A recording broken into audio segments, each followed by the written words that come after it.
एक गांव में दो भाई रहते थे। एक का नाम असलम था और दूसरे भाई का नाम आमिद था।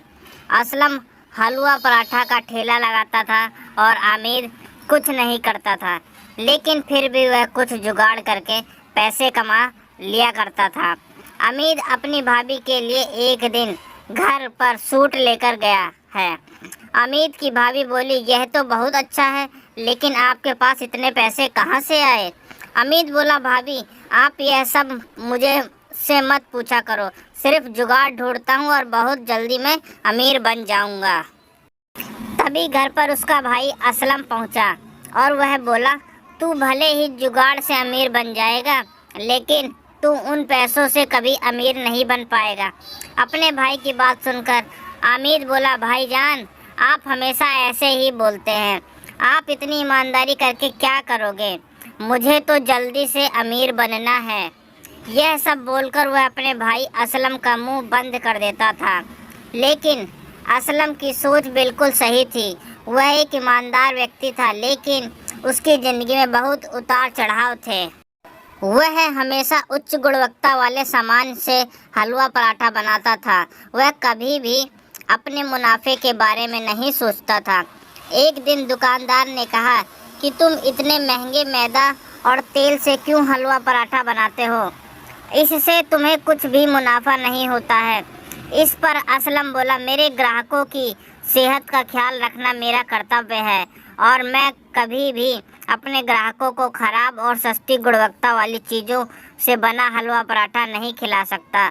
वह अपने ग्राहकों का बहुत ख्याल रखता था। असलम का हलवा पराठे ठेला बीच बाजार में था, इसलिए उसके ठेले पर बहुत भीड़ रहती थी। लोग असलम के ठेले से हलवा पराठा घर के लिए पैक कराकर भी ले जाया करते थे। लोगों को उसके हलवे पराठे को खाने में बहुत स्वाद आया करता था। असलम अपने पूरे महीने का मुनाफा अपनी पत्नी फातिमा को दिया करता था। इस बार जब असलम ने पूरे महीने का मुनाफा अपनी पत्नी को दिया तो उसकी पत्नी बोली, यह तो पिछले महीने से भी कम है। यह सुनकर असलम बोला कि हाँ, इस महीने तेल के दाम बढ़ चुके हैं, इसलिए मुनाफा थोड़ा कम हुआ है। यह सुनकर उसकी पत्नी फातिमा बोली कि आप भी अपने हलवा पराठे का दाम बढ़ा दीजिए। यह बात सुनकर असलम बोला, नहीं फातिमा, अगर मैंने अपने हलवा पराठे का दाम बढ़ा दिया तो जो ज़्यादा लोग खरीद नहीं पाएंगे। यह सुनकर उसकी पत्नी फातिमा बोली कि इस तरह से तो हमारा बहुत नुकसान हो जाएगा। यह सुनकर असलम बोला, कोई बात नहीं। यह सारी बात उसका भाई आमिद सुन रहा था। वह बोला, भाईजान आप यह कब सीखोगे कि सबसे पहले आपको अपना भला सोचना चाहिए, इसके बाद दूसरों के बारे में सोचा करो। यह सुनकर असलम बोला, मैं यह कभी नहीं सोचूंगा, लेकिन तुम मेरी तरह एक ईमानदार व्यक्ति बनो। आमिद बोला, नहीं भाईजान, आप अपने तरीके से काम करो और मैं अपने तरीके से करता हूँ। मुझे तो कोई भी जुगाड़ करके जल्दी से जल्दी अमीर बन जाना है। यह सुनकर असलम बोला, ठीक है, लेकिन एक बात का हमेशा ख्याल रखना कि तेरी वजह से किसी का कोई नुकसान नहीं होना चाहिए। दोनों भाइयों की सोच बिल्कुल अलग थी। एक हमेशा अपना भला सोचा करता था तो एक हमेशा दूसरों लोगों का भला सोचा करता था।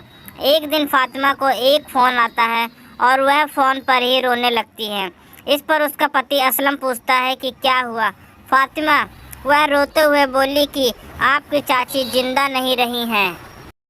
यह सुनकर असलम चाची के यहाँ चला जाता है और अपने भाई आमिद से कहता है कि जब तक मैं बाहर जा रहा हूँ तुम मेरा ठेला चलाते रहना। और वह जाते जाते कह जाता है कि हमेशा महंगे सामान ही खरीदना, क्योंकि सस्ते सामान में केमिकल मिला हुआ रहता है। आमिद यह सुनकर कहता है, ठीक है भाईजान, मैं ख्याल रखूँगा। यह कहकर असलम अपनी पत्नी फातिमा के साथ गांव चला जाता है और इधर आमिद असलम का हलवा पराठे का ठेला लगाने के लिए चला जाता है। ग्राहक ठेले पर आकर असलम के बारे में पूछा करते थे कि असलम भाई कहाँ पर गए हैं। इस आमिद ने कहा, वह अभी गांव गए हैं, कुछ दिन में वापस आ जाएंगे। वह ठेले पर हलवा पराठा बनाकर बेच रहा था। सब कुछ ठीक चल रहा था। फिर उसने देखा कि तेल का डब्बा खत्म होने वाला है हामिद ने कहा, सारा सामान कल सुबह खरीद लेता हूँ। वह अगली सुबह सामान खरीदने के लिए होलसेल की दुकान पर पहुँचा। दुकानदार से सामान के बारे में पूछा। उसने कहा कि सस्ता वाला चाहिए या महंगा वाला। हामिद ने दोनों में फ़र्क पूछा। दुकानदार बोला कि सस्ता वाला खुला तेल है और उसकी गुणवत्ता भी कम है और महंगा वाला अच्छा होता है। उसने दुकानदार से कहा कि मुझे सस्ता वाला तेल दे दो, मुझे कौन सा अपने घर का खाना बनाना है। दुकानदार ने हामिद को तेल और सारा सामान सस्ता वाला दे दिया। हामिद ने सारा सस्ता सामान खरीद लिए और उसने अपने ठेला लगा। रोज की तरह ठेले पर ग्राहकों की भीड़ लग गई। लोग हामिद से हलवा पराठा खरीदने लगे।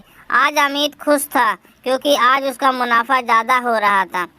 वह लगातार बहुत दिनों तक सस्ते सामान से हलवा पराठा बनाकर बेचता रहा।